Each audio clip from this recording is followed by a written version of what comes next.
Alors bonjour à tous et à toutes qui regardaient cette vidéo. Nous sommes réunis pour la seconde édition de notre série de regards croisés entre Dassault Systèmes et l'école polytechnique. La première édition de cette série évoquait l'importance, je dirais même la nécessité pour les secteurs académiques et privés de collaborer dans l'optique d'accélérer la transformation des entreprises.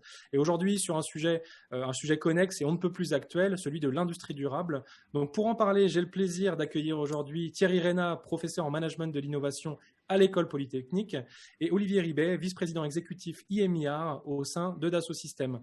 Bonjour messieurs, comment allez-vous? Très bien, merci. Très bien. Bonjour Alors, Aurélien, bonjour Thierry. bonjour. Alors, lorsqu'on parle de durabilité, on en a parlé un petit peu en préparation de ce meeting, on a tendance à résumer le débat aux aspects environnementaux. On a pu voir l'enthousiasme notamment de nos élites quant au 1,2 milliard mis sur la table par le gouvernement pour décarboner l'industrie et dans le cadre de France Relance. Pour débuter cette discussion sur de bonnes bases, j'aimerais qu'on se prête à un petit exercice presque sémantique. Qu'est-ce que l'industrie durable selon vous? Je vous laisse commencer Thierry. Alors, c'est une très bonne question, parce que c'est vrai qu'on a beaucoup parlé de durabilité, de sustainability, principalement par rapport au climat et à la planète. Donc, on pourrait peut-être presque dire en fait finalement que les deux sont opposés. C'est-à-dire qu'on pourrait dire que ce qui est mieux pour la planète, c'est qu'on disparaisse tous, comme ça au moins on est tranquille, la planète elle dure. Et on n'a plus d'empreintes négatives. Donc, on pourrait se dire, finalement, en soi, une industrie durable, c'est une industrie qui serait presque amenée à disparaître. On reviendrait à la nature. Il y a un autre aspect pour lequel c'est en opposition totale, c'est qu'on a tendance à voir, du point de vue des sciences économiques et de management, la destruction comme étant finalement l'apanage du progrès économique, puisqu'on a la fameuse destruction créative de Schumpeter, où finalement, pour pouvoir innover, pour pouvoir avancer, on a des nouveaux acteurs, alors typiquement les entrepreneurs, qui vont arriver et qui vont tout simplement détruire ce qui existait de manière à pouvoir donner naissance au progrès. Alors, effectivement, dans ces contextes-là, on pourrait se dire, qu'est-ce que finalement qu'une industrie durable? Est-ce qu'en ayant une industrie durable, on ne risque pas d'avoir un environnement qui est frileux? On a souvent l'image de ces mastodontes qui sont nés et qui finalement défendent à tout prix leur position de monopole et finalement empêchent le progrès. Toutes les grandes entreprises ayant eu du succès ont un jour ou l'autre été accusés de finalement d'arrêter d'innover et d'empêcher les autres d'innover. Donc, on pourrait effectivement se poser ces questions de est-ce que ça veut vraiment dire quelque chose, l'industrie durable? Moi, personnellement, je pense que oui. Je pense que de toute façon, on peut et on doit réconcilier la notion d'industrie et de durabilité, mais pas la durabilité comme étant finalement une absence de mouvement, mais une durabilité dans le sens de mouvement permanent.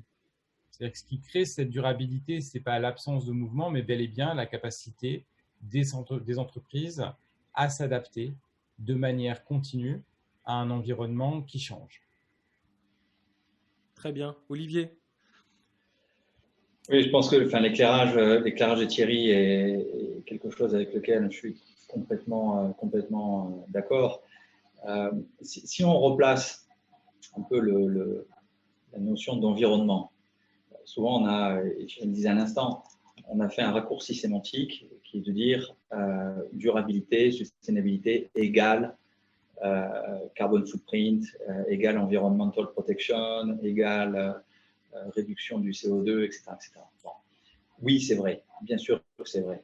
Et ça a été le déclencheur de beaucoup de discussions, de beaucoup de décisions politiques, de beaucoup de transformations. Je regardais ce matin de bonne heure dans un journal online des bannières de pub pour une grande banque d'affaires qui est en train d'expliquer qu'elle est en train de réorienter complètement ses investissements et de créer des nouveaux fonds qui vont optimiser la structure de bilan de cette banque pour des investissements durables, en expliquant décarbonation, etc., etc. Tous ces sujets sont importants, bien évidemment. Mais si on a une approche écosystémique, et qu'on regarde en zoomant un peu en arrière, se dire, voilà, une entreprise, qu'elle soit petite, grande, qu'elle soit nationale ou multinationale, elle est de fait, depuis des années, dans un environnement. Et avoir une réflexion sur ce qui détermine l'environnement d'une entreprise, sur de quoi elle se nourrit et à quoi elle contribue, et qu'on a une approche systémique de consommation de ressources, d'énergie, de savoir et de restitution de produits, de savoir, de connaissances et de contributions positives ou négatives, alors il faut peut-être revenir à des questions de base sur ce qui détermine l'analyse systémique d'un environnement. Et bon, il y a eu beaucoup d'ouvrages là-dessus, il y a eu beaucoup de théories là-dessus. Celui que moi j'aime bien, c'est le grand classique de la méthode Pestel, où on se dit, ben voilà, quel est l'environnement politique, économique, sociétal, technologique, environnemental, légal de cette entreprise, et avoir une compréhension holistique de est-ce que c'est durable d'un point de vue politique, est-ce que c'est durable d'un point de vue sociétal, est-ce que c'est durable d'un point de vue technologique, etc., est aussi important que la dimension strictement écologique. Et ça n'est pas essayer de réduire l'importance de la réflexion sur le carbone footprint, sur l'impact environnemental, etc., Mais on voit que limiter la réflexion à un impact environnemental sans prendre en compte la réflexion sociétale et la réflexion autour de l'impact sociétal des décisions qu'on peut être amené à prendre est forcément limitant. Donc c'est vraiment avoir une vue complète, la plus complète possible, et c'est difficile. Ça nécessite de se mettre en posture d'humilité, d'apprentissage, de comparaison, de dialogue, d'échange, et qui souvent est mise à la trappe, parce qu'on n'a pas le temps, c'est trop simple, c'est trop difficile, c'est trop ceci, c'est pas assez cela. Et en fait, je pense que c'est important, et Thierry et ses équipes contribuent à ça beaucoup, dire ayons une réflexion vraiment d'ensemble. Et c'est là aussi que parfois on se retrouve, parce que nous, on vient du monde de l'approche systémique, et on pense que c'est vraiment comme ça qu'il faut le penser. Effectivement, d'ailleurs, on vient juste on termine à l'heure actuelle une étude sur ces questions d'impact, qui était une étude pour nous très intéressante en tant que chercheurs, puisqu'en fait, on a interrogé beaucoup d'entreprises à impact. Pour le coup. Donc, on a vraiment voulu parler à des entreprises, petites, grandes, vieilles, jeunes, qui sont à impact. Et on s'est rendu compte que même au sein de ces entreprises, la vision qu'elles avaient de l'impact et donc de la durabilité était extrêmement partielle et partielle. Et donc, tout un tas de facteurs étaient assez peu pris en compte. Alors, c'est là où on se rend compte finalement l'influence du politique, hein. C'est-à-dire que c'est plus facile, entre guillemets, d'aller là où c'est mesurable, d'aller là où on nous le demande. Donc, les régulateurs nous disent qu'il faut faire ça, qu'il faut décarboner, qu'il faut… Voilà, là, on le fait, hein, c'est facile. Mais dès qu'on sort de ça, c'est beaucoup plus compliqué. Alors que la durabilité, justement, c'est aussi avoir un impact social. Il est évident que les côtés néfastes, par exemple, de la technologie et le fait qu'on doive parler maintenant de tech for good, comme si la technologie était bad à l'origine, sont dus au fait qu'on s'est adressé à une petite partie de la population et qu'on a essayé, de par la technologie, de répondre aux besoins de quelques happy few par rapport à une population mondiale qui pourrait faire un autre usage de ces technologies. Donc on a bien une relation qui est là pour le coup d'impact social. Et puis, quand on parle de durabilité, y compris environnementale, il se pose la question de l'impact sociétal. C'est-à-dire comment est-ce qu'on aide, au-delà des actions qu'on prend en tant qu'entreprise, comment est-ce qu'on aide la société à s'aider elle-même, à se transformer pour aller vers des modèles de développement, et des développements harmonieux, hein, donc au point de vue de l'environnement, mais au point de vue évidemment social et économique, vers des modèles de développement plus vertueux. Ça, c'est vraiment une question qui est fondamentale.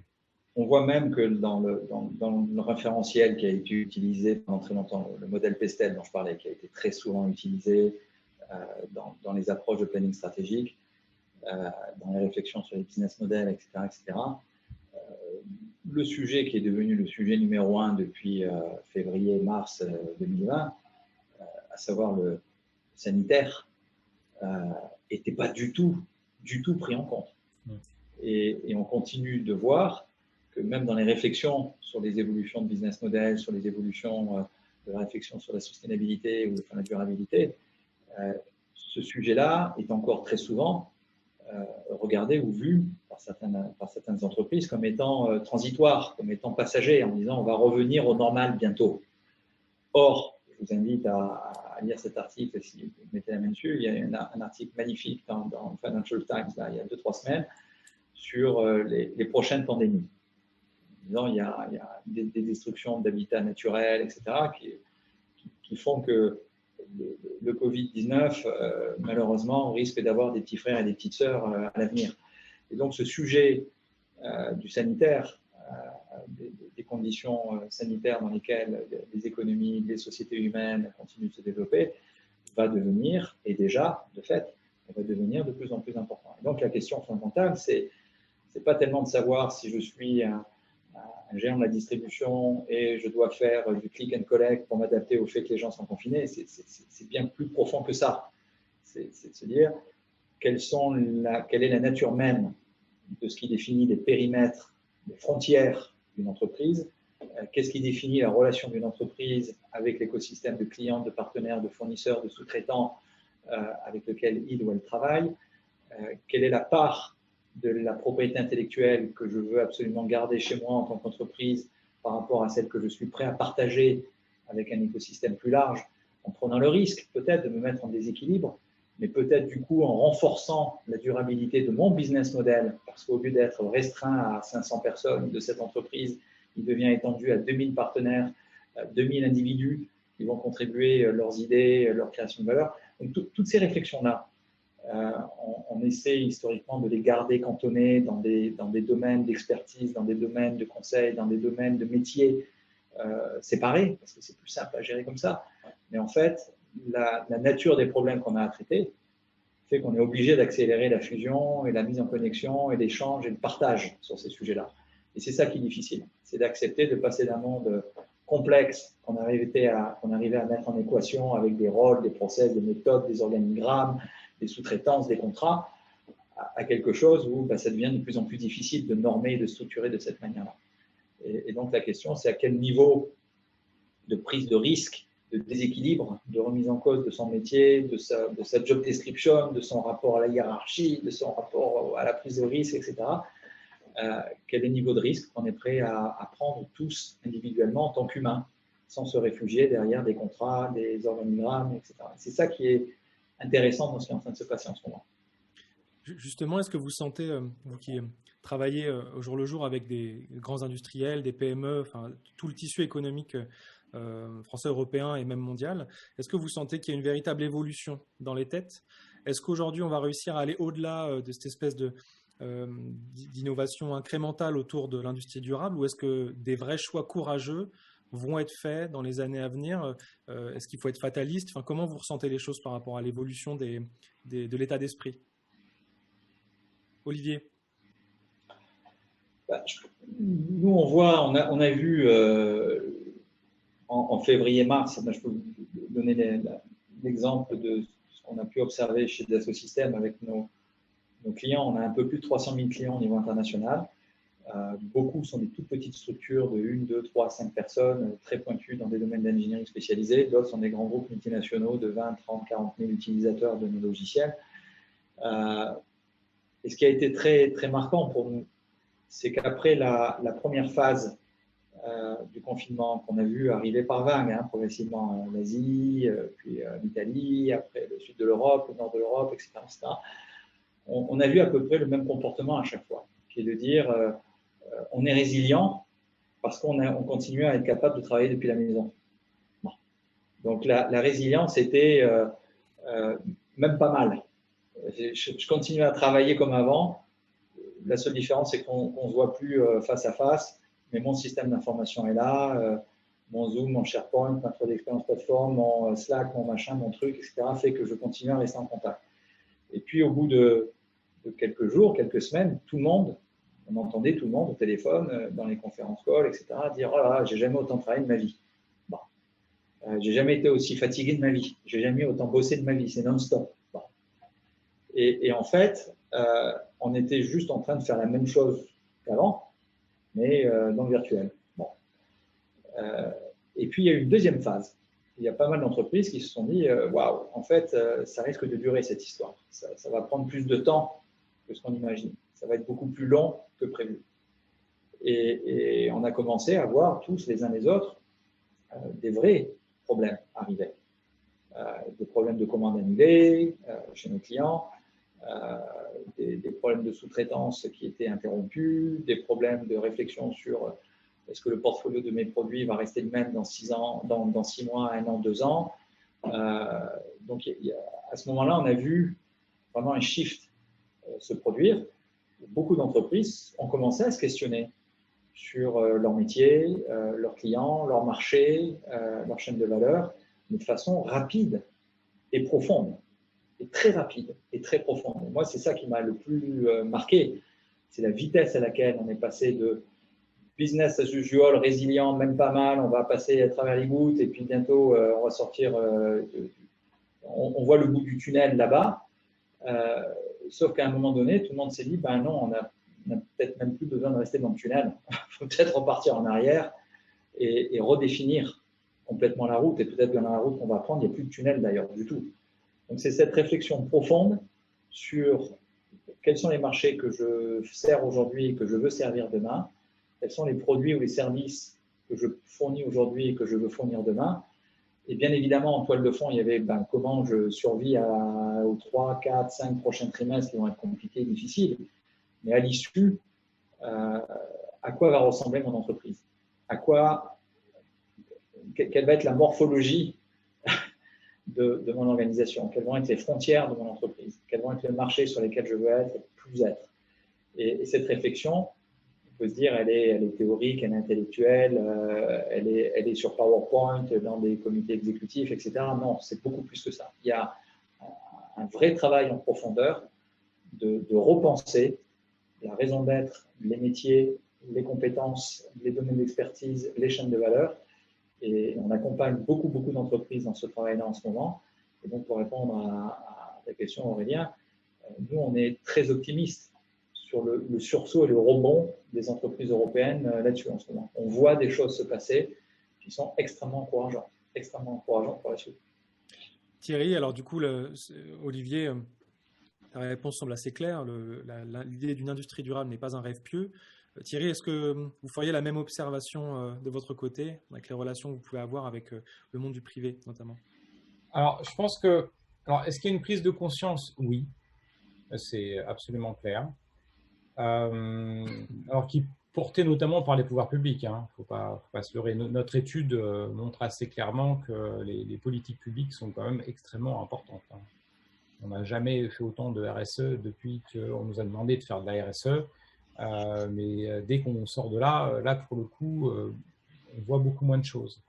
Et notamment, on voit bien des entreprises qui disent « Ah oui, mais il faut absolument être durable, il faut absolument… on peut plus faire comme avant, c'est plus possible ça. » Et puis, il faut réparer, et puis il faut arrêter le gaspillage, et puis quand on creuse, on se rend compte que c'est toujours une bonne vieille histoire de différenciation, en fait, marché.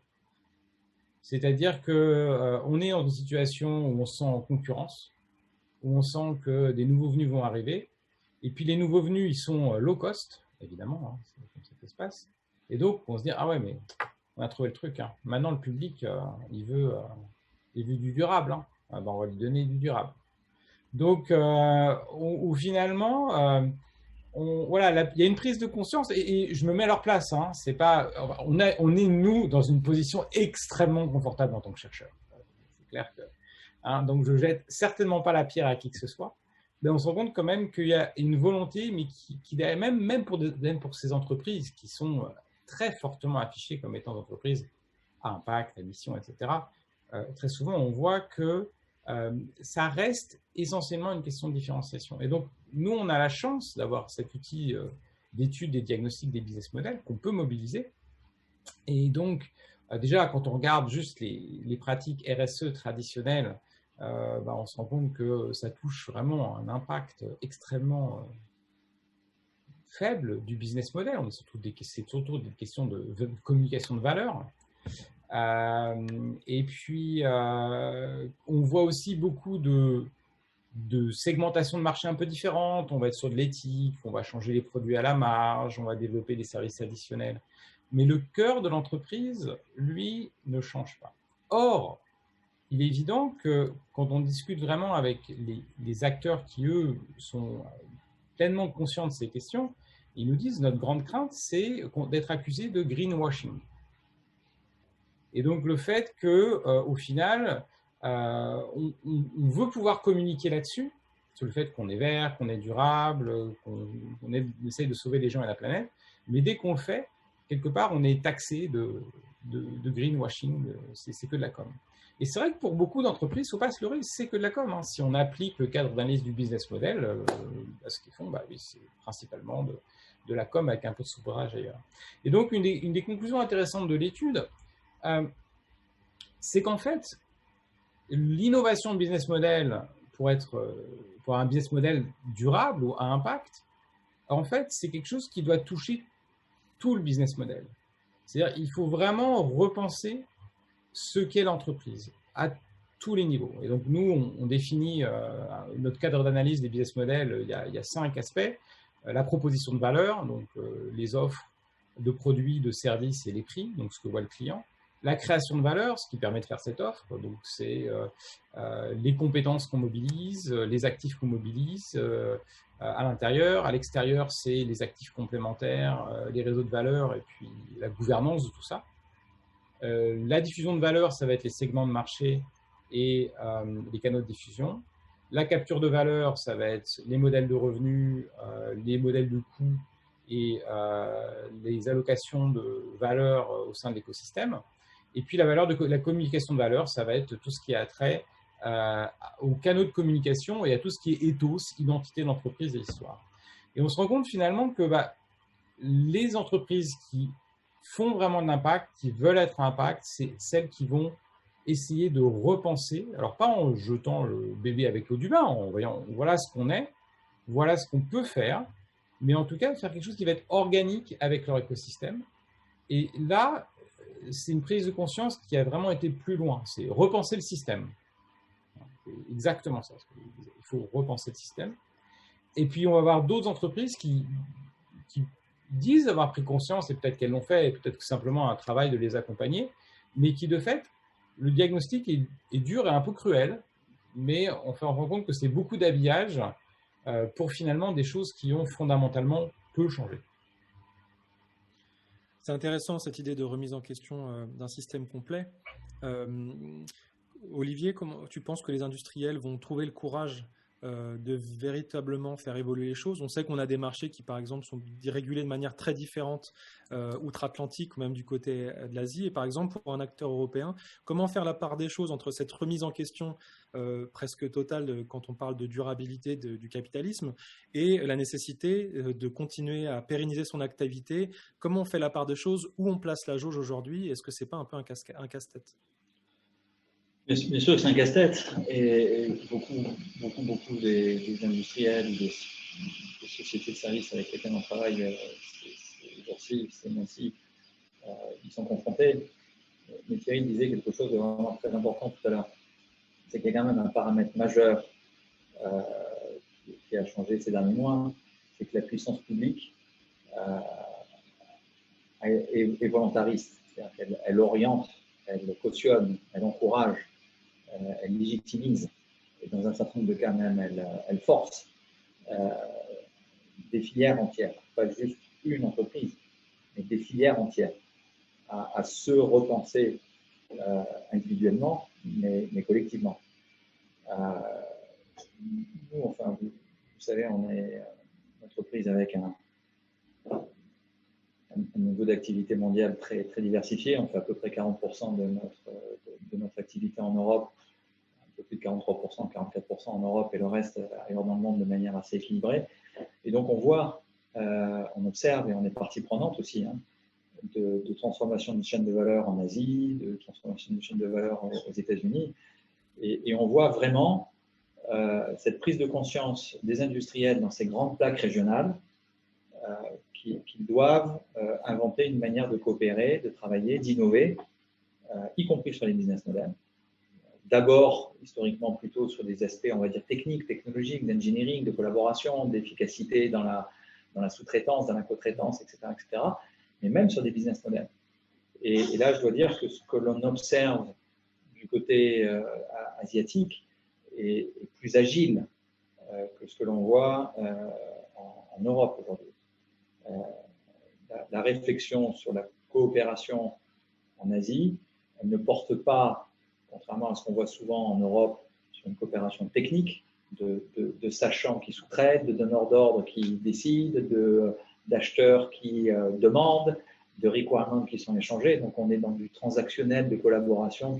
Tu sais, tu me dis, je te fais, tu me réponds, enfin bon, mais plus dans une collaboration de co-invention, de co-innovation et même de co-partage du risque financier. Je ne vais pas rentrer dans les détails, mais il y a beaucoup de projets que l'on voit où la structure même du projet d'un point de vue économique est conçue pour être durable économiquement, quelles que soient les conditions de température et de pression qui soient exercées par l'écosystème dans lequel ces entreprises vont exister. Et ça, c'est une grosse différence. Je pense que les Européens sont en train de se rendre compte en ce moment. Et l'Europe, la Commission européenne et les nouvelles orientations qui sont données sont quand même très, très encourageantes. Mais on vient de dizaines d'années d'habitudes qui ont été prises de ne pas fonctionner comme ça. De pas fonctionner comme ça. Pas parce qu'on n'a pas envie, mais parce que jusqu'à présent, ça fonctionnait sans. Et donc, pourquoi inventer une nouvelle manière de travailler? Or, on voit que dans les filières automobiles, dans les filières batteries, sur les filières énergétiques, sur la construction, sur la santé, bien évidemment sur le spatial et le transport aérien, tous les industriels en ce moment sont en train de se dire bon, il va falloir vraiment le faire cette fois-ci. Et donc, c'est poussif, c'est déclaré, comme le disait Thierry, de temps en temps, c'est déclaré, mais ce n'est pas vraiment vécu. C'est intentionnel, mais ce n'est pas vraiment mis en œuvre. C'est à la marge, mais ce n'est pas au cœur. Et ce que l'on voit quand même, c'est qu'il y a un volontarisme maintenant de beaucoup d'entreprises, d'acteurs industriels, sous l'impulsion souvent, soit d'un instinct de survie, parce qu'ils savent que s'il n'y a pas la transformation, il n'y aura plus d'entreprise dans 5 ans, peut-être même plus tôt dans un certain nombre de cas. Donc il y a une pression économique factuelle qui est en train de se passer, mais aussi d'un encouragement bienveillant et parfois un peu appuyé de la puissance publique qui dit bon, maintenant ça suffit, il va falloir que vous mettiez à travailler efficacement dans la filière.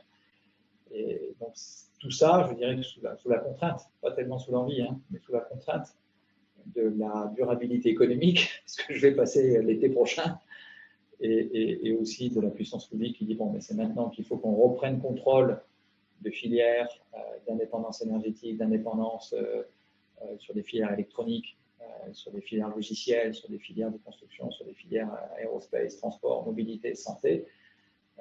Ce sursaut, il est en train de se produire. Thierry, fait loin. Tu veux réagir, Thierry?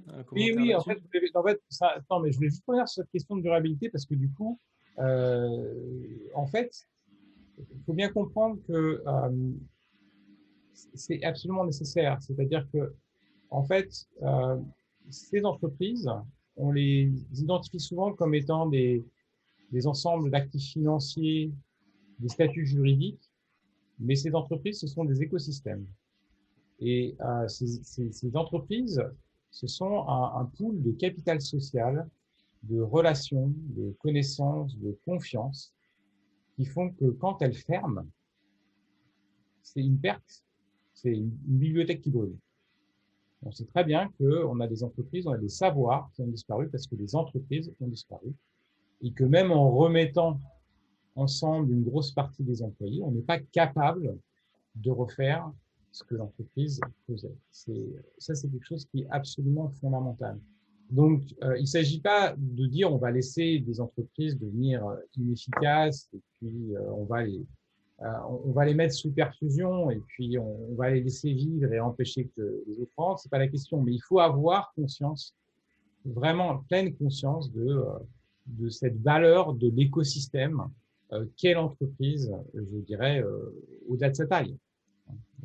Plus l'entreprise est vieille, et certainement plus c'est vrai. Il y a des routines, il y a tout un tas de connaissances statiques, tout un tas de choses qui sont définitivement perdues quand une entreprise s'effondre, ferme. Et ça, c'est quelque chose qui est absolument fondamental. Donc, le fait d'être en mesure d'éviter cette fermeture en permettant à ces écosystèmes de se transformer, c'est quelque chose qui est absolument fondamental. Et notamment, les discussions qu'on a, vous et nous, sur cette liaison entre la recherche publique et les entreprises, c'est aussi qu'on puisse ensemble définir les outils qui permettent à ces entreprises de se transformer. Et cette transformation d'entreprise, ça passe par les technologies numériques, enfin, à cause des technologies numériques. Simplement, ces technologies numériques, elles créent des écosystèmes beaucoup plus vastes. C'était ce dont Olivier parlait quand il disait qu'on coopère, pas juste financièrement ou techniquement, mais on fait d'autres choses. Et ça, pour moi, c'est vraiment l'autre leçon majeure, c'est voir l'entreprise elle-même comme un écosystème, mais qui est elle-même au sein d'un écosystème. Et il faut que les parois de l'entreprise soient suffisamment poreuses pour que, en fait, l'écosystème extérieur et intérieur puissent se parler. Alors, on se rend compte qu'on a eu deux phénomènes. On a eu l'innovation ouverte, l'open innovation. Donc, tout d'un coup, on s'est dit, ah oui, les meilleurs cerveaux ne travaillent pas pour nous, ils travaillent probablement dans une start-up. C'était assez limitant comme vue de l'open innovation, mais peu importe, c'était déjà un bon départ. Et puis après, on a eu tout ce qui était innovation participative avec les hackathons, les challenges, etc. Internes, etc. Il faut que l'entreprise se transforme comme une plateforme de capital social, pas au sens juridique du terme, mais là, pour le coup, vraiment tout ce qui concerne de la confiance, de la connaissance, des réseaux sociaux, pas les réseaux sociaux électroniques, des vrais réseaux sociaux, pour que, de fait, l'écosystème au sens large de l'entreprise puisse aider à transformer l'entreprise et puisse indiquer où aller. Donc, il s'agit de s'unir avec d'autres entreprises, mais en fait, finalement, de se transformer en une espèce de grande plateforme d'idéation, parce que c'est ça qui va résoudre la complexité. C'est vrai ce que je disais, on ne peut plus résoudre la complexité de la même manière. On avait tendance à penser qu'on pouvait vraiment simplifier les choses au sein d'une entreprise, ce qui de fait était tout à fait le cas avant, parce que technologiquement, les moyens de production, ils étaient concentrés, les moyens de communication, ils étaient concentrés, les moyens de distribution, ils étaient concentrés. Donc, il était évident que, au-delà de la complexité et du bruit qu'on entendait à l'extérieur, de toute façon, au bout d'un moment, on ne pouvait pas produire n'importe quoi pour n'importe qui et n'importe quand. Donc, il fallait simplifier. Et c'est ce que nos entreprises ont fait depuis la première révolution industrielle. Là, on est dans une situation où, de fait, technologiquement, il y a de moins en moins de raisons de faire ce genre de choses, très clairement. Et donc, du coup, il faut se servir de ces technologies pour pouvoir donner la parole aux écosystèmes internes et externes, pour pouvoir leur donner la possibilité de co-créer, de co-innover, c'est ce qu'on a qu'Olivier a employé. Et c'est ça vraiment le challenge. Et la durabilité d'une entreprise, quelque part, c'est accepter un changement de mission, pas simplement un changement de mission éthique, mais se disant, voilà, la vision qu'on a de notre entreprise, où on a de la R&D qui va faire des produits qu'on va fabriquer avec des études de marché, de manière à pouvoir potentiellement trouver des clients, ça peut encore fonctionner, mais à mon avis, ça commence à sentir un petit peu le sapin. Alors que de se dire, on est une plateforme avec des actifs tangibles, intangibles, intellectuels, sociaux, et on va s'ouvrir de manière à permettre à nos écosystèmes internes et externes de se rencontrer et de nous indiquer la marche à suivre. Ça, je pense que c'est quelque chose qui est absolument important, surtout dans un environnement qui est aussi incertain et imprédictible que maintenant. Enfin, qui peut prétendre avoir les bonnes personnes au bon endroit avec les bons diplômes sur les bonnes connaissances technologiques ou marché? Personne. Mais ça tombe très bien parce qu'on voit quand même que les individus, les consommateurs, la société est attachée à ces entreprises. On ne se détourne pas d'une entreprise comme ça. Elles ont quand même, on voit bien, les petits entrants, ils essayent d'arriver en essayant de s'imposer. Mais on voit bien que ce capital de confiance qu'on souhaite ou qu'on ne souhaite pas, on aimerait probablement faire beaucoup moins confiance dans un certain nombre d'entreprises, mais on fait quand même confiance par rapport à des entreprises qu'on ne connaît pas. Donc, elles ont cette possibilité de jouer ce rôle, de se transformer et se transformer, en fait, de transformer la société. C'est absolument passionnant. Il y a beaucoup de sujets. Il y a la notion de co-innovation, de porosité entre les différents écosystèmes. Il y a aussi la notion de capitalisation de la connaissance, qui est un des messages portés notamment par l'entreprise Dassault Systèmes. Olivier, je vois à ton regard que tu bouillonnes de choses à dire sur ces sujets. Je te laisse simplement la parole. Oui, on n'a pas nécessairement prévu de parler de ce sujet-là, et c'est pour ça que ces discussions sont toujours intéressantes. Mais c'est central. Ce qu'on est en train de discuter là, c'est central. Quand Thierry utilise le mot de plateforme, bien évidemment, ça résonne très fortement avec nous. Alors, le sujet des plateformes, tout le monde en parle, on en parle. Vous ne pouvez pas ouvrir un bouquin ou un journal sans entendre parler de plateforme ces jours-ci. C'est un sujet qu'on a posé, qu'on a réfléchi, qu'on a construit, qu'on a théorisé, qu'on a développé d'un point de vue technique depuis un peu plus de 12 ans maintenant. Parce qu'on avait au préalable, en tant qu'éditeur de logiciels, des logiciels qui faisaient de la 3D, des logiciels de PLM, des logiciels de simulation, des logiciels de manufacturing, etc., etc. Et à un moment donné, la réflexion qui a été menée a été de dire, finalement, à quoi servent ces logiciels? Ces logiciels servent à assurer qu'un processus d'innovation particulier, que ce soit du design mécanique, que ce soit de la simulation thermique, que ce soit la modélisation et la simulation d'un processus manufacturier, vont permettre à des personnes qui ont des connaissances, qui ont un savoir, qui ont une expertise, qui ont une mission, de faire ce job-là avec beaucoup plus d'hypothèses de travail que ce qu'ils pourraient faire en prenant un fichier PowerPoint ou Word ou Excel et essayer de mettre des hypothèses et les montrer à deux copains en disant « qu'est-ce que t'en penses ?» et de sortir du documentaire pour rentrer dans quelque chose qui libérait l'imagination. Et au lieu de travailler sur une hypothèse de design de voiture ou de bracelet de smartwatch ou de forme de chaise, on pouvait travailler sur 10, 20, 50 hypothèses en testant si ça marche, si on pourra le transporter, si on pourra le réparer, si on pourra le plier, si on pourra le réparer, si on pourra le, etc., etc., etc. Et en fait, on s'est dit non, c'est trop, même ça, c'est trop limitant. C'est trop limitant parce que ça reste quelque chose qui ne met pas en résonance les différents savoirs de l'entreprise, les différents métiers de l'entreprise, les différentes connaissances, pour reprendre un peu le terme qu'utilisait Thierry il y a 2 secondes, la connaissance intrinsèque d'une entreprise, c'est sans doute son capital le plus précieux. Sauf que souvent, c'est dans la tête du patron du manufacturing, c'est dans la tête de la responsable de l'innovation, c'est dans la tête de la directrice des achats. Et quand lui ou elle part, et on sait qu'en Europe, beaucoup de il ou elle en question vont partir parce que baby boomer, parce qu'il va y avoir un départ à la retraite d'une très grande partie du capital humain des entreprises européennes qui a construit toutes les filières que l'on connaît, tout le savoir que l'on connaît, toute la différenciation européenne que l'on connaît. Or, beaucoup de cette connaissance-là est dans des documents, dans le meilleur des cas, dans des documents, dans des Word, dans des procédures, dans des machins, etc., stockés quelque part. Mais le lien entre pourquoi ces choses ont été conçues comme ça, pourquoi elles ont été emboîtées de certaine manière et pas d'une autre manière, toute cette connaissance immatérielle, c'est ça le plus important. C'est ça le plus important. C'est pas tellement savoir comment les choses sont faites, c'est pourquoi à un moment donné, on a décidé de les faire de cette manière-là et pas d'une autre manière. Et ça, on s'est dit, c'est capital. Il faut absolument qu'on trouve un moyen de mettre en résonance, de mettre en connaissance ce capital humain. Et donc, on a pris beaucoup de distance par rapport à ce qu'on faisait. On s'est dit, oui, bien sûr, on fait des logiciels qui permettent de faire ci, qui permettent de faire ça, etc., etc.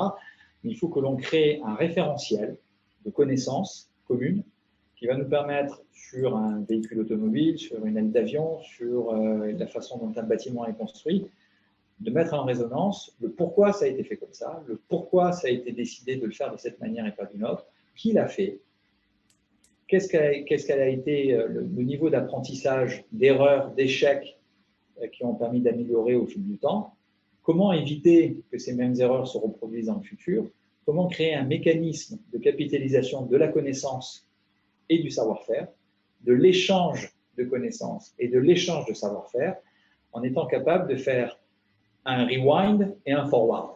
C'est-à-dire, remontons dans le temps pour savoir pourquoi ça a été fait comme ça, et avançons dans le futur en essayant d'imaginer, et si on le faisait comme ça, quelles en seraient les conséquences.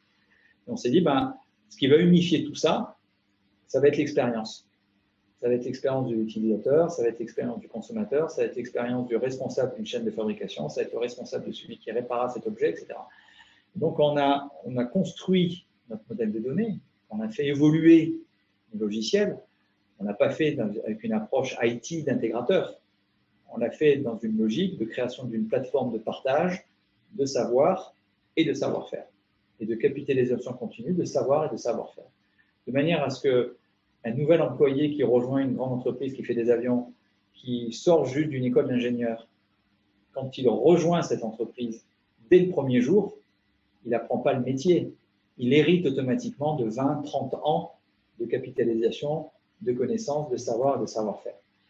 La dimension que Thierry apporte, elle est majeure. C'est de dire, oui, mais pourquoi se limiter aux frontières de l'entreprise? Pourquoi se limiter à celles et ceux qui ont accès à ce savoir? Quelle est la part de ce savoir qui est en fait héritée, non pas des employés de l'entreprise, mais de l'interaction des employés de cette entreprise avec son écosystème de sous-traitants, avec son écosystème de clients, avec son écosystème de distributeurs, de sociétés de maintenance, etc. Et comment j'arrive à capitaliser non seulement la connaissance que j'ai eue à construire cet avion, cette voiture, ce bateau, etc., mais comment je le mets à disposition de mon écosystème pour que mon écosystème devienne lui-même apprenant, agile, rapide et anticipant des besoins que je n'ai peut-être même pas encore formulés. Comment je crée un réseau de forces de proposition intelligentes, contextuelles, adaptives, même si mes collaborateurs et mes collaboratrices n'ont pas cette agilité-là. Et ça, c'est une vraie rupture. C'est une vraie rupture. C'est d'accepter de perdre de la propriété intellectuelle pour en gagner au centuple, peut-être, dans 1 an, dans 2 ans, dans 3 ans. Et ça, c'est des discussions qui sont toujours difficiles. Qu'est-ce qui est vraiment ma secret sauce? Qu'est-ce qui est vraiment ma formule du Coca-Cola? Et qu'est-ce qui est finalement des choses dont je pense que c'est la propriété intellectuelle? Et en fait, non. Parce que mon concurrent chinois ou mon concurrent américain ou canadien est déjà 2 ans plus loin. Donc, il y a des fausses propriétés intellectuelles souvent qui sont positionnées comme des vaches sacrées dans l'entreprise en disant c'est mon savoir, je ne peux pas le partager. Et en fait, c'est un savoir, oui, mais c'était un savoir en 1999 ou c'était un savoir ou une expertise en 2005. Mais la question, c'est est-ce que ça sera un savoir utile, pertinent, discriminant et valorisant pour les collaborateurs et pour les clients et pour les actionnaires, bien évidemment, en 2025 et en 2029 et en 2032. Et souvent, la réponse est non. Et donc, dans ces cas-là, la question, c'est si on sait déjà qu'on va perdre cette propriété intellectuelle et qu'on est juste protégé par quelques patents, quelques avocats, quelques documents, des artefacts juridiques, la question, c'est comment je l'anticipe, comment je prépare ma capitalisation de connaissances, de savoir et de savoir-faire pour demain. Et donc, la façon dont on a construit, nous, la plateforme, je vais arrêter parce que sinon ça va ressembler à une page de pub, mais la façon dont on a construit cette plateforme, c'est pour permettre ça. C'est pour permettre ça. C'est pour permettre cette capitalisation continue de savoir et de savoir-faire en remontant dans le passé et en allant dans le futur le plus vite possible. C'est absolument crucial, puisque si on disait un petit peu plus tôt dans la discussion que les industriels allaient devoir repenser, au sens vraiment design du terme, la manière dont ils pensent et établissent leur business model, c'est une très bonne transition justement vers le rôle majeur du numérique, au-delà du média de communication, mais en termes de support de ces process d'évolution. Thierry, vous travaillez beaucoup aussi avec l'école polytechnique autour de ces sujets, c'est-à-dire la place du numérique dans l'innovation. Est-ce que vous avez quelques éléments complémentaires à ce que disait Olivier à nous partager? Pour moi, le numérique, encore une fois, c'est vraiment ce qui nous fait sortir du mode, je dirais même du mode capitaliste, en fait, qui a prévalu depuis la première révolution industrielle. Avant la première révolution industrielle, on a un actif de production que tout le monde possède, c'est la force de travail. Il y a la terre aussi, que tout le monde ne possède pas. Enfin, en tout cas, on est vraiment dans une situation où tout est extrêmement décentralisé. Tout est fait à la demande déjà, il n'y a rien sur étagère. On est dans un modèle qui est assez particulier. La première révolution industrielle arrive, et là, pour le coup, il faut tout centraliser. Parce que tout simplement, tout le monde ne peut pas avoir une machine à la vapeur dans son jardin. Ça, c'est absolument clair. Et donc, on a vécu 200 ans comme ça, avec une concentration technologique. Et ces technologies numériques, elles font tout voler en éclats. Parce que les technologies numériques, elles ont toutes en commun le fait qu'elles donnent les moyens de création, de réplication, de fabrication, de diffusion, de collaboration à tout le monde. Et en fait, non seulement c'est le cas, mais en plus c'est cumulatif, puisque par définition, chaque fois que quelque chose devient numérique, en fait, il est par défaut compatible avec tout ce qui existait avant. Et donc, on est dans une situation où si on considère simplement le rôle de fabricant de l'entreprise, finalement, celui-ci, il est fortement mis en concurrence. Parce que, grâce aux technologies numériques, effectivement, les consommateurs ont arrêté d'être passifs, ils sont devenus producteurs, ils ont fait du contenu. Et donc, ça a complètement perturbé les entreprises de contenu. Ensuite, ils se sont servis de ces technologies numériques pour s'offrir des services les uns aux autres. Ça, c'est la fameuse sharing economy, économie collaborative, gig economy, la fameuse ubérisation. Alors là, les technologies numériques sont sorties de l'environnement numérique, elles sont arrivées hors ligne avec des conséquences qu'on n'imaginait pas. On n'imaginait pas qu'effectivement des gens dans leur temps de loisir allaient s'emmener de A à Z, se cuisiner des tartes, s'amener des livraisons au restaurant, que ce soit choisi ou pas. Et là, on arrive vers la même chose avec les objets. Donc, effectivement, la fabrication additive ou l'impression 3D prend plus de temps à venir qu'on avait pensé, mais bon, c'est une certitude. On y va. De toute façon, on y va. Il faudra trouver les usages qui vont bien avec. Mais à force de dire que ça ne marchera pas, ça finira bien par marcher. D'autres technologies qui me laissent très sceptique, de type blockchain, sur énormément de choses, servent potentiellement de plateforme de développement rapide pour les consommateurs. Le côté de rupture de la blockchain, c'est pas la Société Générale ou la BNP qui utilise la blockchain, c'est des individus qui voient des besoins qui ne sont pas servis par des acteurs établis, qui avant devaient attendre l'émergence de Wikipédia, de Facebook, d'Airbnb, de Uberpop, et qui maintenant peuvent, grâce à ces technologies blockchain, développer des plateformes qui sont extrêmement consommatrices d'énergie, qui ne sont pas idéales, etc., qui ont tous leurs problèmes. Mais n'empêche qu'ils peuvent le faire. On n'a même plus besoin d'attendre qu'une plateforme émerge avant que la disruption numérique arrive. Donc, on est vraiment dans ces cadres-là, et ça, c'est des cadres qui sont absolument fondamentaux. Et puis, ça continue. Enfin, on a beaucoup parlé, par exemple, du rôle de l'IA dans la création. Et alors, quand on parle du rôle de l'IA dans la création, la plupart des gens pensent à un algorithme d'IA qui fait un Rembrandt mélangé avec un Picasso, ou un algorithme d'IA qui va composer du Mozart. Non, non, non. Moi, mes collègues à l'école polytechnique, comme Marie-Paul Cani, quand ils travaillent sur l'utilisation de l'IA dans la création, c'est en fait faire des algorithmes qui permettent à n'importe qui d'être designer. Vous connaissez pas le cadre? C'est pas grave. Vous n'avez pas designé, c'est pas grave. Vous avez des idées, il n'y a pas de problème. En fait, on va, grâce à des algos, vous aider à créer. Et donc, ça veut dire que on va de plus en plus vers un monde où vraiment tout un chacun est capable de créer, de modifier, etc. Dans ce monde, je rejoins Olivier, la propriété intellectuelle, c'est absolument non pertinent. Mais alors vraiment, d'une non-pertinence totale, ça sert à une chose, la propriété intellectuelle. Un, à s'assurer qu'on a nous-mêmes la liberté de produire, parce que ça c'est quand même important. C'est-à-dire que si nous, on ne brevette pas nos propres inventions, on pourrait se retrouver empêché de produire. Et de deux, c'est aussi, pour le coup, ce que font les plateformes, c'est-à-dire de garder pour la communauté une liberté d'exploiter. Ce que des grands groupes ont fait, par exemple, avec le mouvement open source, en prenant des brevets et en disant, voilà, la communauté open source, vous pouvez y aller au niveau des développements. Nous, on vous garantit que vous ne serez pas bloqué. Mais du coup, c'est là où on voit vraiment que le rôle de l'entreprise, il change absolument fondamentalement. C'est-à-dire qu'on n'est plus dans une entreprise production, une entreprise propriété intellectuelle, une entreprise qui, quelque part, exclut. On est dans une entreprise qui est là parce que, encore une fois, elle est ce point focal. Elle est ce centre de la communauté. Elle est cette clé de voûte de l'écosystème. Et donc, effectivement, il faut s'ouvrir. Et il faut s'ouvrir même aux usages les plus improbables. Il faut accepter effectivement de perdre de l'appropriation de propriété intellectuelle. Mais comme le disait Olivier, on y gagne forcément. Et de toute façon, je dirais que c'est absolument inéluctable. C'est-à-dire que les technologies numériques créent de la concurrence. Elles en créent énormément. Elles créent de la concurrence qu'on ne peut pas contrôler. Hein. On peut effectivement aller récupérer des cargaisons de contrefacteurs qui ont fait des faux Louis Vuitton, mais demain, si les gens impriment des Louis Vuitton chez eux, bon courage pour essayer de les en empêcher. On a essayé, ça n'a pas marché.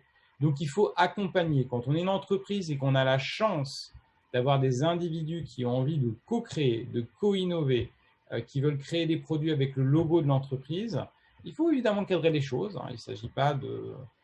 Voilà, on peut avoir des problèmes si les gens commencent à imprimer des plaquettes de frein en plastique. C'est sûr que ça peut poser problème pour une entreprise automobile. Mais du coup, il faut accompagner le mouvement, il faut le driver, il faut être le gardien de l'écosystème. Parce que de toute façon, l'écosystème va exister indépendamment de l'entreprise ou non. C'est-à-dire, c'est l'entreprise de décider si elle veut accompagner ou si finalement elle veut se rendre obsolète en disant nous, on n'en veut pas. Je vois une analogie avec Adopi. On s'est battu pendant 10 ans pour qu'Adopi ait un impact, et pendant ce temps, on a développé Netflix.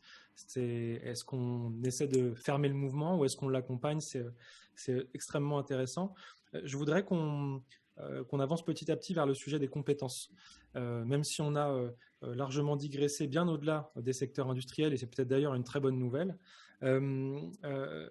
si on se recentre un petit peu sur le sujet, on va dire, de l'industrie de demain, sur les modes de production de demain, les compétences sont un sujet extrêmement important, et c'est aussi lié à cette notion de capitalisation de connaissances. Comment ça va évoluer tout ça? On sait qu'aujourd'hui, une entreprise qui décide, on en parlait avant Olivier, de passer d'un mode basé sur les énergies fossiles à l'énergie hydrogène par exemple, c'est tout un écosystème qui se voit bouleversé. Quel impact ça va avoir? Pourquoi est-ce qu'il faut aussi éviter les simplismes? Et quel impact ça aura sur la manière de penser les compétences de demain? Je pense qu'il y a le terme même d'écosystème est intéressant, puisque si on revient sur des considérations, sur des référentiels qui sont plus liés au monde du vivant, au monde de l'organique, ce qui est intéressant dans un milieu naturel, c'est de voir sa propre résilience. Est-ce qu'il y a besoin d'un apport continu d'énergie dans ce milieu-là pour que ce milieu continue d'exister ou pas? Ou est-ce qu'il est créateur de sa propre énergie? Bon. Il y a des ouvrages sur ça, sur la thermodynamique appliquée au modèle économique, et c'est fascinant. C'est fascinant. La question, c'est ça, c'est quelle est la périmétrisation de l'écosystème en question. Est-ce que je suis au niveau d'une ville? Est-ce que je suis au niveau d'une région? Est-ce que je suis au niveau d'un pays?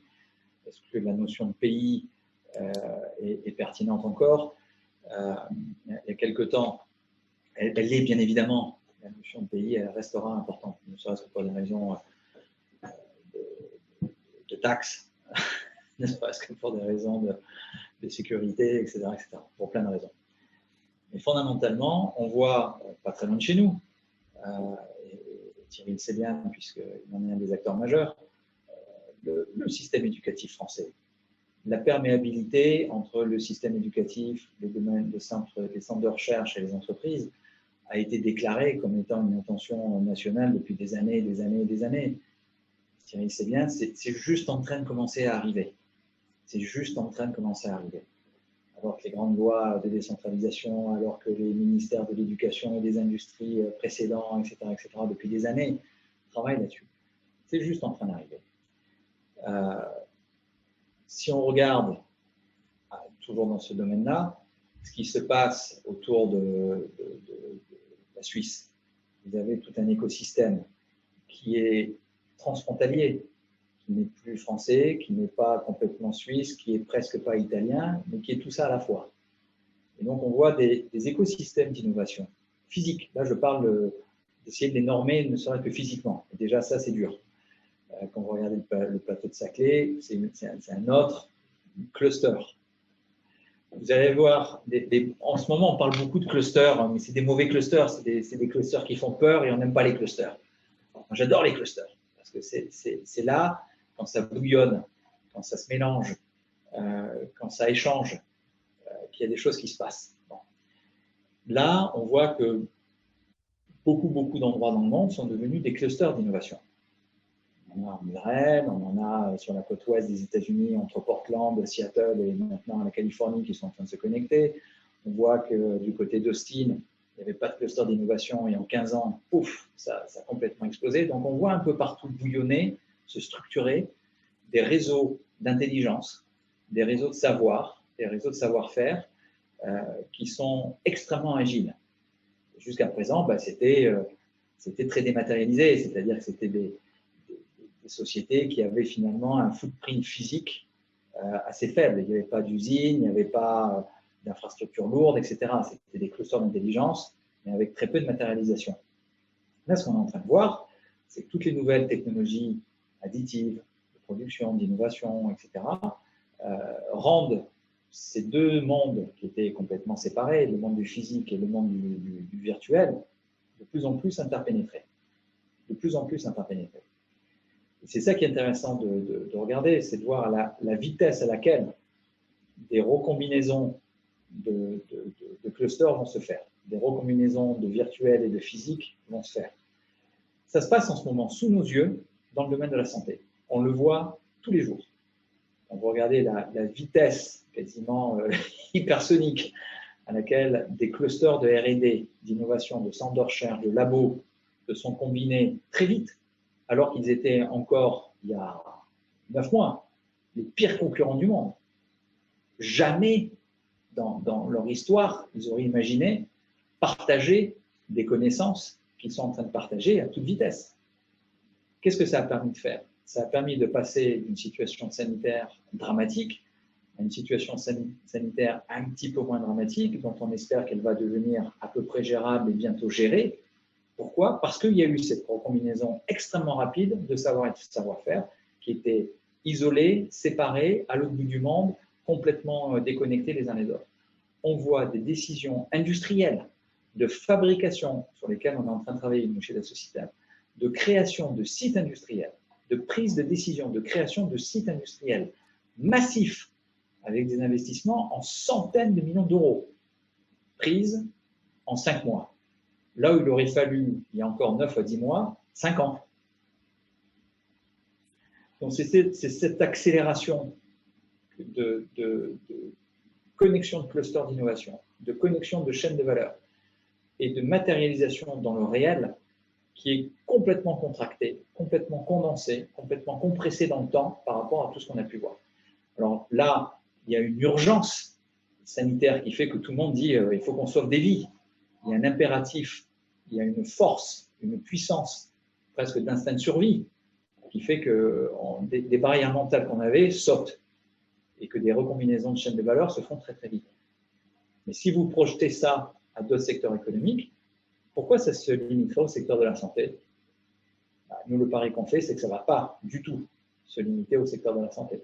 Ça va devenir le cas dans plein de secteurs, y compris dans les secteurs qui, historiquement, comme le disait Thierry tout à l'heure, étaient très concentrés, très contrôlés, très normés, très limités. Même ceux-là sont en train de se transformer très très vite. On pense que c'est un nouveau mode d'opération, un nouveau mode de production, des systèmes de production, des systèmes de recherche, des systèmes d'innovation, qui étaient jusqu'à présent très séparés, très cloisonnés. Il y avait la R&D, il y avait le proto, il y avait la régulation, la certification, l'autorisation, la vérification, le contrôle qualité, etc., etc. Tout ça va rester vrai. Tout ça va rester vrai. Mais ça va se faire de manière beaucoup plus recombinatoire, beaucoup plus agile et beaucoup plus massive. Ça, on en est convaincu. Thierry, est-ce que ça signifie qu'il faut attendre d'être au pied du mur pour innover plus vite, mieux, pour se surpasser? Est-ce qu'il y a un manque de pédagogie autour de la manière actuelle ou moderne de considérer l'entreprise, le modèle économique? Est-ce que on ne va pas pouvoir attendre à chaque fois de nouvelles crises et encore pire sanitaires pour pouvoir prendre des décisions majeures? Sous quel œil vous voyez cet aspect-là? Alors, premièrement, je pense que pour moi, quand il y a une rupture, c'est que ça n'a pas marché. Ça, c'est absolument clair. Pour moi, quand on parle de rupture, ça veut dire que ça a cassé et il y a eu quelque chose qui ne s'est pas bien passé. Je veux dire, la branche, soit effectivement, elle évolue avec le temps et puis elle va se courber dans le sens du vent ou vers le soleil ou comme il faut, ou soit, grosso modo, il y a une tempête et ça casse. Donc là, on a une rupture plutôt positive parce que les gouvernements sont derrière, poussent, mettent le paquet régulatoire et financier. Et on a du bol que ça se passe comme ça. Mais il faut être relativement honnête que cette transformation, elle est nécessaire et il faudrait en prendre conscience et d'éviter d'avoir à être au pied du mur, parce que souvent, quand on est au pied du mur, eh ben, il faut effectivement qu'on ferme les usines. Il faut effectivement qu'on arrête un certain nombre d'activités, qu'on sépare un certain nombre de collaborateurs, parce que du coup, on a l'impression que leurs compétences, elles sont plus utiles. Et ça, je pense que quand ça arrive, c'est une défaite. On n'a pas été capable d'anticiper des changements qui étaient inéluctables. Et là, je rejoins Olivier, ces changements, ils sont inéluctables. Ce qu'on observe dans le domaine de la santé, ça va arriver. Ce qu'on a observé avec l'ubérisation du point de vue service, ça va arriver du côté des produits. On le sait, c'est écrit. Voilà, c'est simple. On ne sait pas comment, sous quelle forme, etc. Mais les technologies numériques, de toute façon, c'est toujours la même tendance. Et ça ne change pas. Donc, ces recombinaisons, etc., elles vont arriver. Je pense qu'il faut simplement, c'est compliqué, mais simplement se dire de toute façon, on va devoir se transformer.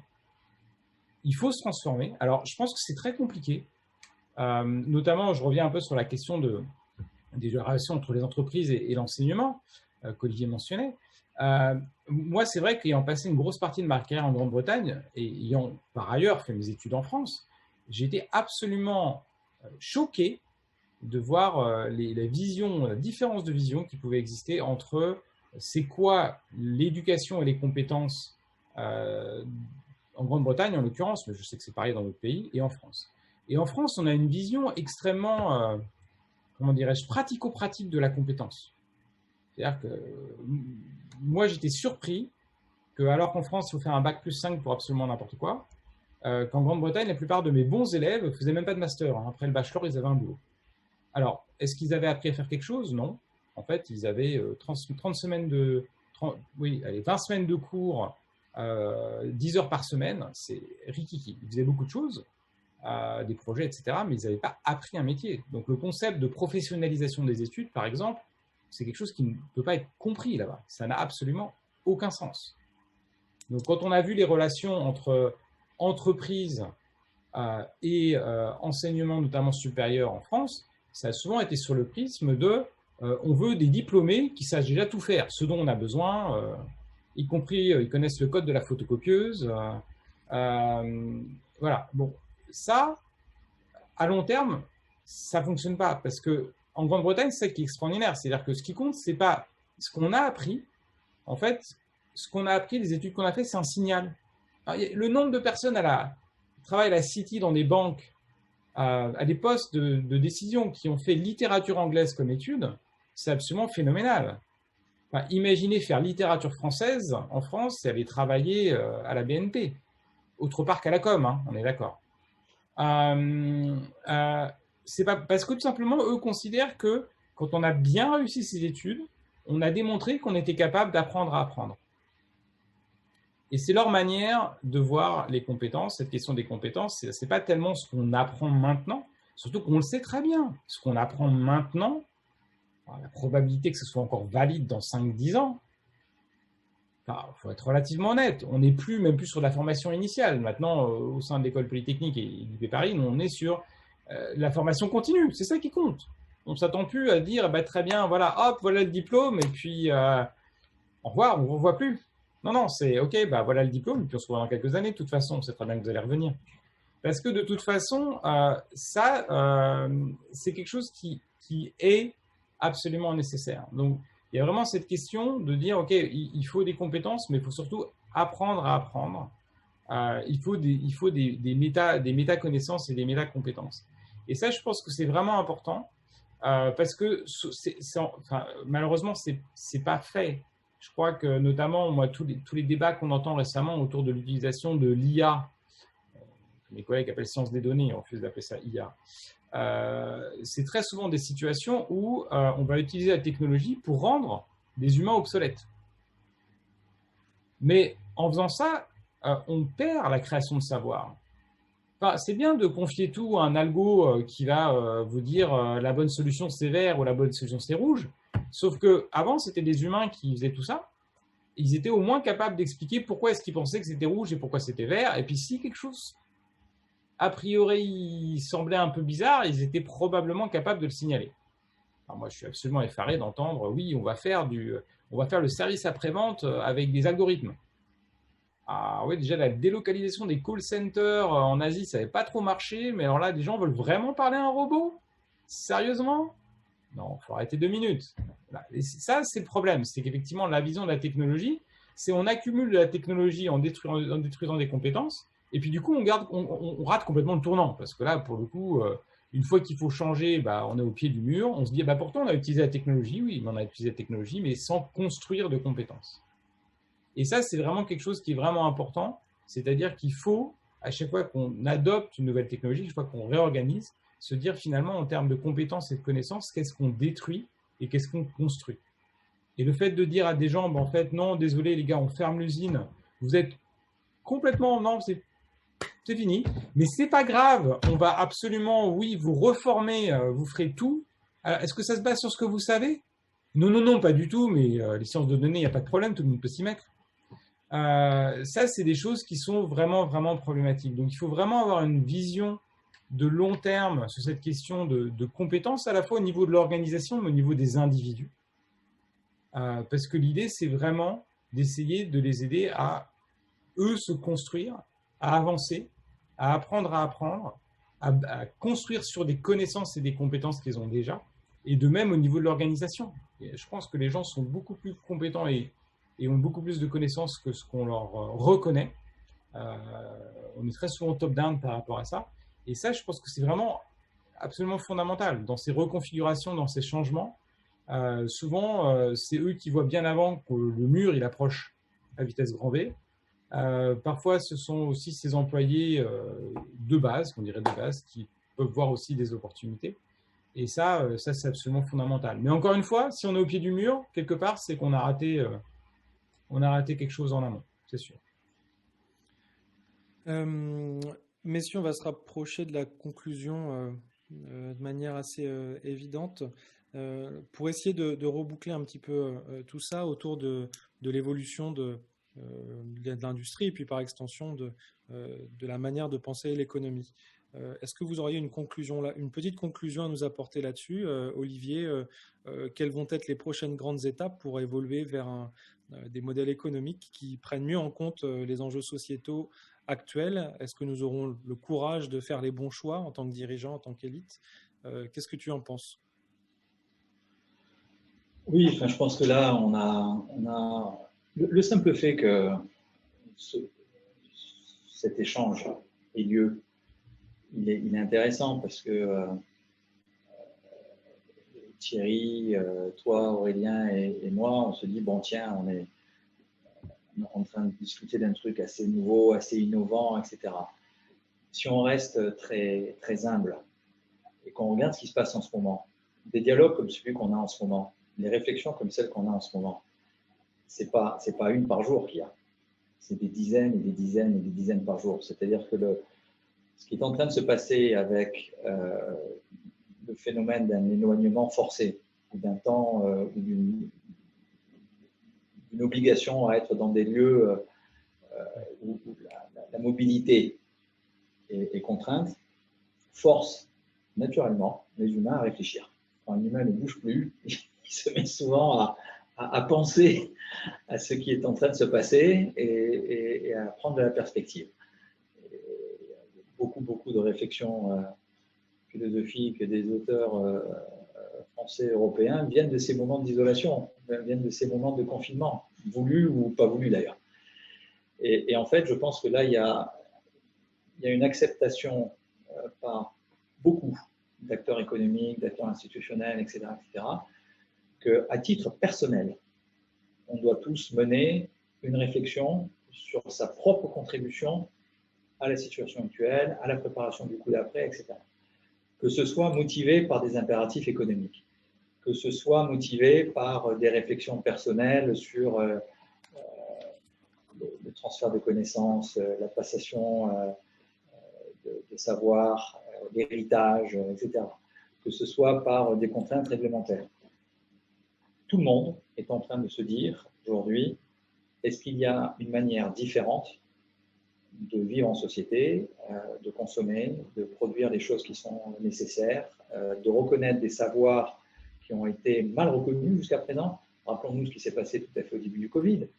Tout le monde s'est réveillé en disant « Ah tiens, mais il y a des infirmières, c'est vrai. Ah oui, mais c'est vrai, il y a des hommes et des femmes qui font le ménage dans la rue. Ah oui, mais c'est vrai. » Et il y a eu une espèce de sursaut national, qui s'est passé dans plein de pays d'ailleurs, hein, pour dire « Ah oui, mais c'est vrai que tous ces hommes et ces femmes qui sont la fabrique, le tissu, le liant de nos sociétés, on les a oubliés. » Et ça a été à la fois extrêmement rafraîchissant, revigorant et motivant et admirable. Mais c'était quand même un terrible, terrible constat d'échec que chacun était dans son truc, dans son silo, dans son business, dans son métier, dans sa filière, dans son industrie, dans son job, en oubliant le pourquoi tout ça. Bon. Je pense que là, il y a un sursaut humain, collectif, qui est en train de se passer, de se dire quelle est la société dans laquelle on veut vivre. Et la société, ce n'est pas uniquement la nation, le pays, mais même la société au sens juridique du terme, l'entreprise à laquelle j'appartiens, l'aventure humaine à laquelle je suis associé, le projet économique auquel je suis lié. Et je trouve ça extrêmement riche, dense, motivant. Le simple fait qu'on ait cette discussion aujourd'hui, je ne suis pas sûr que s'il n'y avait pas eu le Covid, je ne suis pas sûr que s'il n'y avait pas eu tout ce qui s'est passé ces derniers mois, on ait eu la qualité d'échange des informations que Thierry nous a partagées. Oui, j'aurais peut-être croisé Thierry tôt ou tard, parce qu'on travaille ensemble, etc. Mais je ne suis pas sûr qu'elle aurait eu lieu de cette manière-là. Et en fait, c'est ça que je retiens, c'est que ces échanges-là, il y en a des centaines et des milliers en ce moment même, au moment où on parle, dans des comités de réflexion sur les filières, dans des conseils d'administration, dans des étudiants d'une école qui se disent bah, tu sais quoi, on va créer la start-up qu'on veut créer, dans des entreprises qui disent tiens, on va peut-être arrêter cette activité. Donc ça, c'est très, très motivant de savoir que les humains, plus il y a d'intelligence artificielle, et Thierry en parlait à l'instant, plus les humains sont en train de se poser une question qui est de dire est-ce que le monde qu'on vit, dans lequel on vit, que l'on est en train de transformer, qu'on est en train d'habiter, est-ce qu'il est le bon ou pas? Et est-ce que si ce n'est pas le bon, si on n'est pas en accord avec ça, quel est mon rôle? Pas le rôle de mes patrons, pas le rôle de mes actionnaires, pas le rôle de mes dirigeants, mais une réflexion à nouveau qui redevient très individuelle en disant quelle est ma contribution au collectif. Et je pense que là, il y a sans angélisme aucun, sans dire si tous les gars du monde se donnent la main, etc., il y a une prise de conscience à titre individuel qu'il est possible à nouveau d'avoir cours sur les choses, qu'il suffit de le décider, qu'il suffit de le repenser, qu'il suffit de le remodéliser, qu'il suffit de le rebooter, de le recréer. Et c'est ça, moi, qui me paraît le plus rassurant et le plus motivant au quotidien, c'est de voir qu'il y a cette possibilité à nouveau de reprendre le contrôle d'un certain nombre de choses qui sont parties un peu hors contrôle, qui se sont cassées, qui sont passées en mode rupture, comme le disait Thierry tout à l'heure, et de se dire, ben non, attends, c'est pas complètement cassé, là, on peut peut-être encore le réparer, là. Et c'est maintenant qu'il faut s'en occuper. Ah bon, et qu'est-ce que tu fais, toi, pour t'en occuper? Ah ouais, mais je pense qu'on a... Non, arrête de me dire on. Dis-moi je. Démarre ta phrase en disant je. Et donc, moi, l'engagement que je prends vis-à-vis de Thierry, c'est qu'on va continuer à cette discussion ensemble et qu'on va continuer à essayer d'accompagner des entreprises et des acteurs et des gens avec lesquels on travaille au quotidien pour faciliter ça, pour encourager ça, pour accélérer ça, parce que finalement, les Européens, ils ne sont pas plus bêtes que d'autres. Et on a encore de belles choses à écrire, à inventer ici en Europe. Très belle conclusion. Merci Olivier. Ce qui est intéressant aussi dans ce que tu évoques, c'est que les lanceurs d'alerte sur des sujets sur lesquels on est en train de prendre conscience en ce moment ne manquaient pas avant. Peut-être aussi que le Covid nous a touché tout un chacun et que c'est venu un petit peu briser un espèce d'élan peut-être d'individualisme et finalement tirer les opportunités positives d'une situation sanitairement, économiquement terrible. C'est aussi une posture tout à fait intéressante. Thierry, pour conclure, j'aimerais faire référence à un article qui a été publié il y a 3 jours sur Le Monde sur la notion de low-tech, en expliquant qu'il y a un mouvement qui est en train de se créer actuellement dans les universités, dans le monde académique. Là, c'était l'exemple de l'école supérieure du Bois, où il y avait une demande en fait émergente des étudiants d'être moins focalisés sur cette espèce de course à la technologie à tout prix et de se recentrer sur les usages.